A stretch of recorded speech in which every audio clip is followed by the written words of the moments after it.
El Instituto Estatal Electoral de Chihuahua presenta Espacio Electoral. Espacio Electoral. Adentrémonos con la información de gran interés para todos. Espacio Electoral al aire en Radio Universidad. Muy buenas tardes, gracias por estar con nosotros en el 106.9 FM de Radio Universidad, aquí en Espacio Electoral, donde tratamos los temas de democracia, de educación cívica, de participación ciudadana. Y a propósito de este tema de participación ciudadana, que es el gran tema de estos últimos meses de este año y de los consecuentes, se encuentra con nosotros un experto en el tema. Él es el maestro Carlos González Martínez, quien tiene una amplia experiencia en procesos democráticos y en instituciones dedicadas a lo que es la democracia y la participación ciudadana. Muy buenas tardes, maestro. Rolando, muchas gracias a ti por abrir este espacio y permitirme comunicar con tu amplio auditorio por todos los medios en los que llegan. En tu persona agradezco al instituto esta posibilidad. Pues bienvenido, y bueno, el maestro viene en un viaje maratónico aquí al estado de Chihuahua, tanto a la capital chihuahuense como a Ciudad Juárez, donde nos viene a hablar de revocación de mandato, de plebiscitos, de presupuestos participativos y de la ley de participación ciudadana del estado de Chihuahua, la cual ya usted analizó, ya vio de qué trata toda esta ley, y aparte, pues bueno, ha visto otras leyes de algunos estados. Y pues bueno, ¿qué le parece esta ley? ¿Qué ha visto en esta ley? Bueno, en principio creo que la ley de participación ciudadana de Chihuahua es una buena ley en el contexto, digamos, nacional, de las leyes estatales que hay en México y pues de la escasa normativa que existe a nivel federal. Incluso diría que es una buena ley en términos de las buenas prácticas internacionales. ¿Por qué lo digo? Porque por dos razones básicas. Uno, porque reconoce a la ciudadanía, en todos los casos, si no me equivoco, la potestad, es decir, la posibilidad, el derecho de activar los mecanismos que la propia ley nombra y regula, ¿no? O sea, que no se hace bolas en ese caso. Las leyes de participación ciudadana son para la participación ciudadana, no para el gobierno, la administración, sino son para la gente. Y las leyes deben poder ser utilizadas por la gente. Claro, por los gobernantes, por los diputados también, pero en primer lugar por la gente. Lo digo además porque los diputados, los gobernadores, los presidentes municipales tienen otras muchas leyes para hacerse vincular con la participación de la ciudadanía desde su propia iniciativa, ¿no? Por ejemplo, las leyes orgánicas del Congreso o del Poder Ejecutivo, incluso de los poderes judiciales, prevén, lo refiero nada más rápido, mecanismos que suelen llamarse ahora, digamos, de ejercicios de la función pública abiertos. O sea, los congresos tienen una serie de principios para el parlamento abierto, que esto quiere decir que no sesionan en su claustro encerrados sin que nadie se entere, sino que procesan las leyes con participación ciudadana. Foros, los escuchan. Algunos incluso prevén que en las comisiones dictaminadoras donde se toman las decisiones asistan personas que no son diputadas.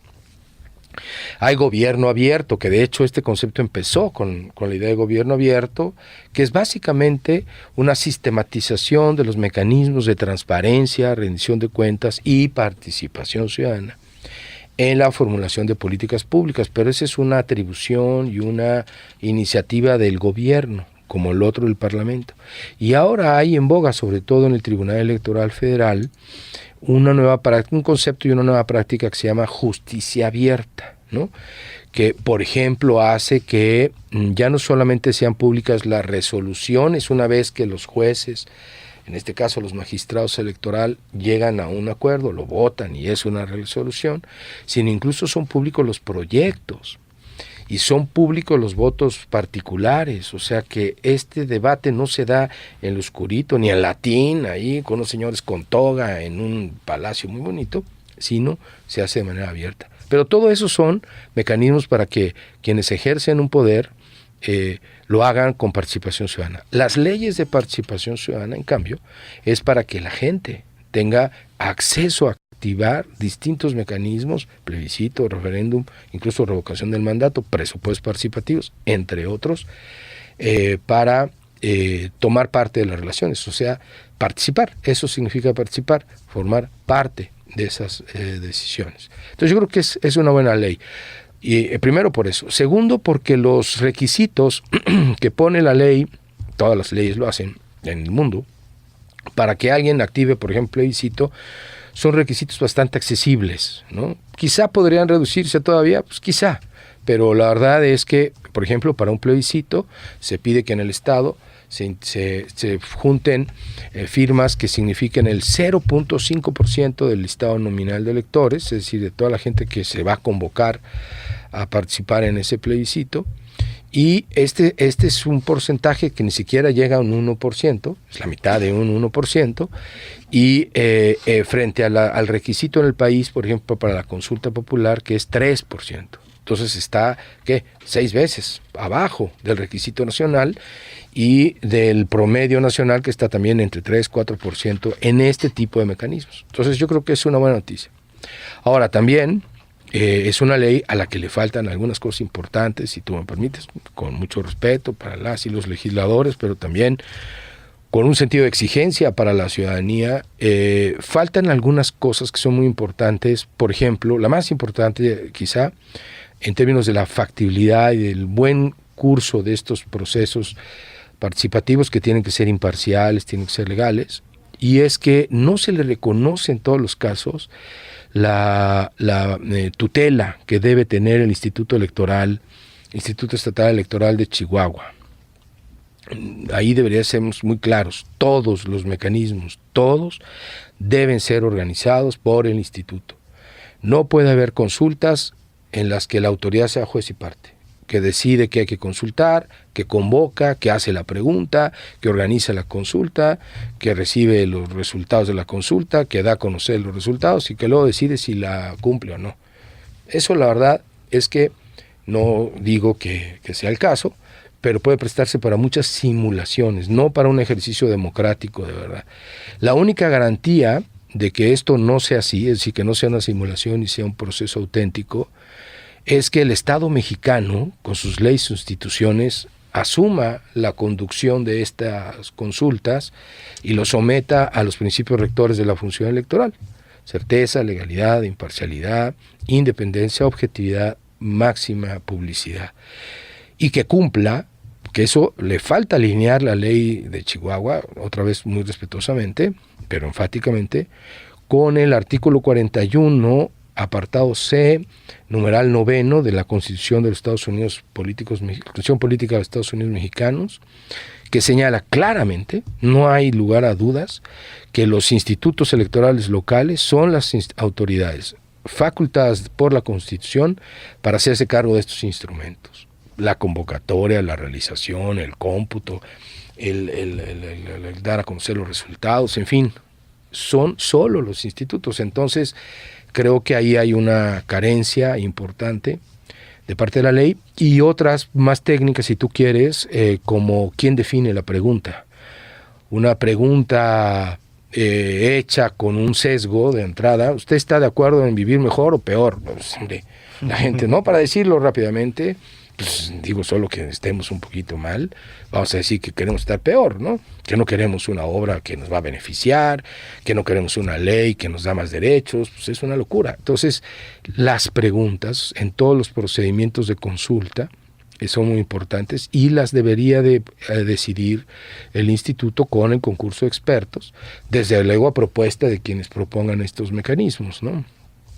Por ejemplo, y finalmente también creo que faltan disposiciones respecto al debate público y cómo se construyen las opciones en favor o en contra de lo que se está consultando. Me hago cargo de que eso no está en la ley como creo que debiera, que algunas cosas están en el reglamento de la ley que expidió también el Congreso, y otras más están en los lineamientos del reglamento y la ley que expidió el instituto. Estoy de acuerdo, pero estamos hablando de la ley. Y la ley, que es la base sobre la que después se desprende el reglamento y los lineamientos, debiese tener con mucha claridad estos contenidos, a mi juicio. En una de sus ponencias aquí en Chihuahua tocaba el tema de la desconfianza. En México tenemos uno de los sistemas electorales con más candados, con más seguridad y más caros. ¿Usted considera que la ley de participación ciudadana en el estado de Chihuahua, particularmente desde la que estamos hablando, puede abonar a dar una mayor seguridad, una mayor certeza a la ciudadanía? Sí y no, déjame explicarme. Sí, porque toda ley de participación ciudadana fomenta eso, que la ciudadanía se involucre en la toma de decisiones que le afectan más allá de una elección. Las elecciones siguen siendo lo más importante en una democracia representativa para integrar los poderes. Pero los integramos y ¿qué? Luego nos vamos a desentender. No, es un acto soberano que requiere una actitud permanente, consciente, para que seamos realmente ciudadanos y no solo electores, que es diferente. El elector elige y luego se va, pero el ciudadano elige y se queda y gobierna junto con su autoridad de una manera corresponsable.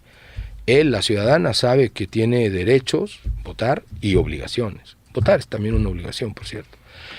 Bueno, pero entonces las leyes de participación ciudadana permiten justo que el elector pueda ser un actor permanente, activo permanentemente y no nada más cada 3 años.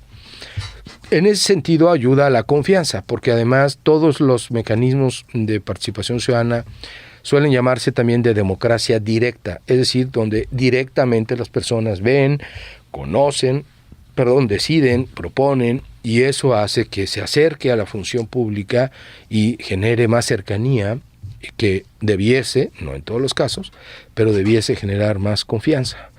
Entonces, sí.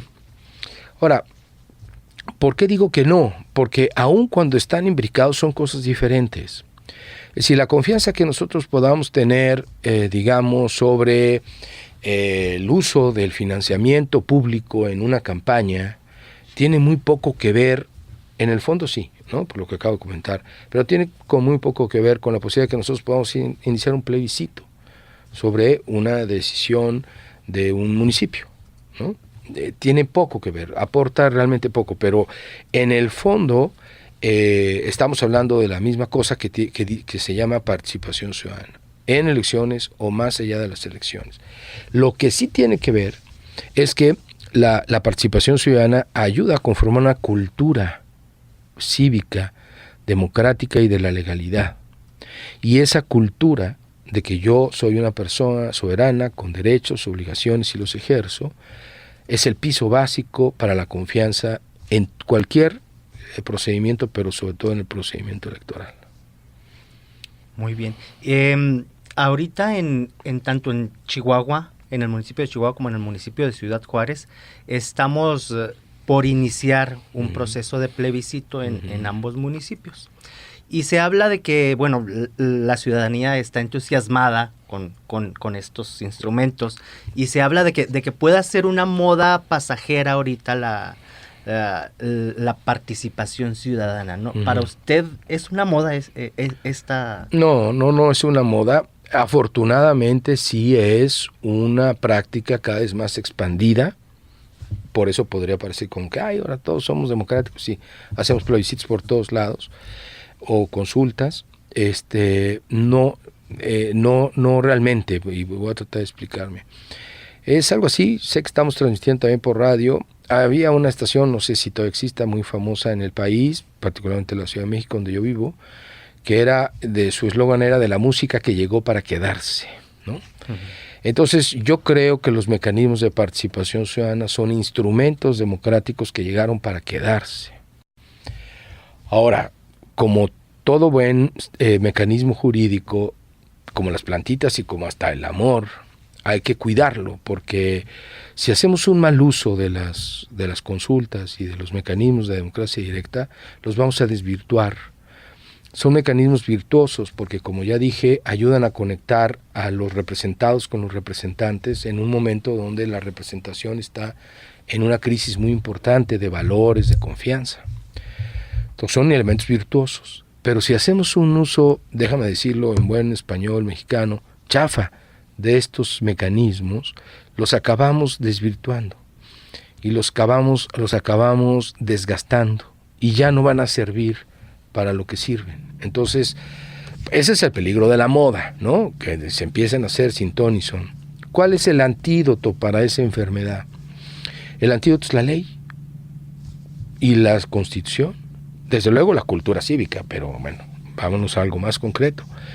El antídoto es, vamos a llamar participación ciudadana y democracia directa solo aquellas cosas que la ley y la Constitución reconocen y pautan. De manera que si tú vas a hacer una consulta, pues no sea nada más porque se te ocurrió en una reunión y pidas mano alzada que se decida si se invierte o se continúa o no una obra, ¿no? Como ocurrió en el Metrobús, creo que en Durango, o cualquier otra. No, que está bien que la consultes, sí, qué bueno, tú como gobierno, pero con una regla. Vamos, bueno, de entrada, dame chance de saber cuáles son las opciones, de enterarme, de discutir y de formarme una opinión. Por ejemplo, que es una buena práctica, no convocar, diría mi abuelita, tontas y locas, sino con un orden. Entonces, creo que es el antídoto, que sin embargo no debe dejar de ver que hay otras formas de participación que no necesariamente están institucionalizadas. Quienes han estudiado estos fenómenos reconocen formas no institucionales o institucionalizadas de participación. Por ejemplo, todo lo que ocurre en redes sociales, que también incide, genera incluso, Donald Trump dicen que gobierna a base de tuitazos, ¿no? Y no pocos políticos, y tanto dentro y fuera de los gobiernos lo hacen. La sociedad lo hace también. Cuando viraliza, así se dice ahora, algún tema e incide en ese tema, es una forma no institucional. No hay en ninguna ley se llama una consulta popular vía Twitter, ¿no? Pero existe. Hay espacios incluso ya muy organizados, change.org, por ejemplo, donde tú vas con tu causa y pides, y la gente empieza a votar, y lo más seguro es que si tienes un apoyo importante, la autoridad te va a hacer caso. Eso es una forma de participación ciudadana también, pero que no está en ninguna ley. Hay un mecanismo llamado change.org, ¿no? Entonces, ojo con eso, pero creo que el antídoto para aquellas formas que sí van a incidir en políticas públicas es que estén apegadas a la ley. Y lo que estoy diciendo, una ley que está diseñada para la gente, no para los gobernantes. Por lo tanto, una ley que sea accesible y que haga efectiva la posibilidad de acceder y ejercer un derecho. Termino. Esto también es una parte importante de la ley de Chihuahua. La ley de Chihuahua es una ley joven, muy joven, un año más o menos, ¿no? Sí, un año. Bueno, y ya produjo 2 presupuestos participativos, y ya generó una solicitud de revocación de mandato que no procedió porque no procedía jurídicamente. Está por generar 2 plebiscitos. Entiendo que ha habido algunas consultas. Si han sido muy exitosas o no, bueno, eso lo tendrá que decidir la gente, pero lo cierto es que es una ley que se aplica. Yo creo que la mejor ley es la ley que se aplica. Hay muchas leyes, la mayoría en nuestro país, que están vigentes desde hace muchos años y no se han aplicado una sola vez en el Estado. Un solo mecanismo no se ha activado. Entonces, creo que esa también es una buena noticia respecto a la ley y las posibilidades en Chihuahua. Uno de los grandes retos es precisamente la participación. Cada vez se participa menos, o al menos eso muestran las estadísticas, ¿no? Uh-huh. ¿Qué deben de hacer los órganos electorales para fomentar esta participación, dado que pues ya tenemos estos instrumentos también? Claro, es buen punto. Déjame echarme un poquito para atrás. No es esperable ni deseable que nadie participe en algo que no le guste, que no le retribuya alguna satisfacción. Y no tiene que ser necesariamente una satisfacción ni monetaria, ni de un empleo, no. Sino puede ser, y también hay motivaciones, digamos una motivación, dicen algunos teóricos, le llaman de mecanismos descentralizados, que son más bien como premios que da la comunidad por prestigio, por reconocimiento, desde luego bienes materiales también, de que se participa, se busca que se haga no sé, un puente que comunica a nuestra comunidad con el resto del estado, que en este momento está incomunicada porque hay un río, porque hay una barranca. Bueno, la participación ciudadana puede llevar a que ese puente exista y se genere y se beneficie a la comunidad.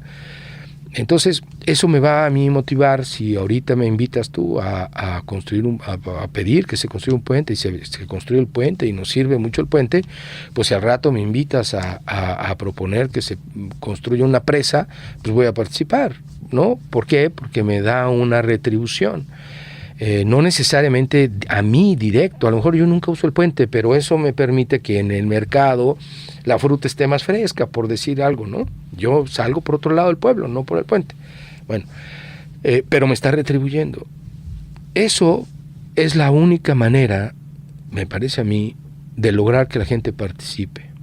Que haya algo que le interesa, que haya un procedimiento que haga factible participar y ganar las opciones que están puestas en la mesa y después que se cumplan. Estos 3 componentes son básicos en cualquier procedimiento. Yo lo digo incluso a mis alumnos cuando doy esta clase en una maestría en la Universidad Michoacana. Si a mí ustedes me invitan a la fiesta de graduación y resulta ser la fiesta de graduación más aburrida a la que he ido, pues con todo respeto, cuando me vuelvan a invitar a una fiesta de graduación, pues no voy a ir, ¿no? Sobre todo si me implica un costo. Pues es que ya no estaba en Morelia, pero me regresé, estaba en la Ciudad de México y fui a la fiesta y fue una cosa espantosa. Pues la próxima vez que me invitas, la verdad lo voy a dudar. Ahora, si me invitas a la fiesta y es una gran fiesta de graduación y me la paso súper contento y tenemos hasta un momento, preparo, ¿no? Claro, pues hasta el próximo semestre te les llamo, oigan, ¿no van a organizar una fiesta? ¿No? Lo mismo. Entonces yo creo que llegando a tu pregunta, yo haría una distinción. Voy al tema participativo. Creo que lo que debe hacer la autoridad es 2 cosas. Una, entender que la autoridad electoral, en este caso investida de facultades de participación ciudadana, es un órgano garante. No es solamente una autoridad administrativa. Las autoridades administrativas toman las peticiones que les llegan y la procesan y no les interesa. Un órgano garante entiende que su función es eso, garantizar que las personas puedan ejercer un determinado derecho. Entonces ni siquiera tiene que esperarse a que vengan a pedirle un plebiscito. Tiene que salir a avisarle a la gente que hay la posibilidad de un plebiscito y si están interesados, estos y estos y estos son los requisitos. Tiene que ir a formar, generar competencias. ¿Por qué no? Si el requisito fuera, está bien, pero tráeme 90% de firmas, pues la autoridad también debiese decir, oye, legislador, no te pases. Modifica tu ley. ¿Por qué? Porque es una ley que yo voy a aplicar. Y si me la pones así, no la voy a aplicar. Entonces, creo que esa es la visión que debiesen tener las instituciones. No esperar a que la gente venga. Hay que ir a la gente. Hay que informar y hay que definir con mucha precisión cómo se puede hacer uso. Ahora, termino esta respuesta otra vez. Una cosa es una cosa y otra cosa es otra cosa. Lo sabemos bien en este país. Una cosa es la participación, digamos, en estos mecanismos participativos que estamos hablando, y otra cosa es la participación electoral, porque muchas veces, yo creo que malamente, se le endosa a la autoridad electoral la responsabilidad de una baja participación. No así cuando hay gran participación, pero cuando hay mucho abstencionismo, suelen ser los propios partidos los que critican y exigen que la autoridad explique por qué el abstencionismo. Cuando la verdad, si somos honestos, la gente no va a votar por el consejero o la consejera, ni por el instituto. La gente va a votar por los partidos, sus candidatos. Y si los partidos y los candidatos están feísimos, ¿yo por qué voy a votar por ellos? Yo me abstengo. Entonces no es una responsabilidad de la autoridad. La autoridad tiene que poner todo para que quien quiera vote. Pero los que tienen que convocar, seducir, convencer para que se vote son los partidos y los candidatos, no la autoridad. Maestro, pues le agradezco mucho su tiempo. Sé que anda de un evento en otro aquí en Chihuahua y pues también va a visitar Ciudad Juárez. Sí. Bienvenido a Chihuahua y pues esperemos contar con su presencia en otra fecha por acá, por Chihuahua. Por supuesto, cuando ustedes lo señalen, aquí estaré muy contento. sumarme a los esfuerzos que hacen ustedes. Estas transmisiones, un ejemplo en favor de la cultura cívica, de la conciencia, de la voluntad y del entusiasmo de la gente por mantener nuestra democracia, criticarla y mejorarla. Muchas gracias. Muchas gracias a ti. Mi nombre es Rolando Nájera y es un gusto estar con ustedes en el 106.9 FM de Radio Universidad y en las redes sociales del Instituto Estatal Electoral de Chihuahua. Hasta la próxima. Esto fue Espacio Electoral. Espacio Electoral, el programa del Instituto Estatal Electoral de Chihuahua. Los esperamos en la próxima emisión por esta frecuencia universal.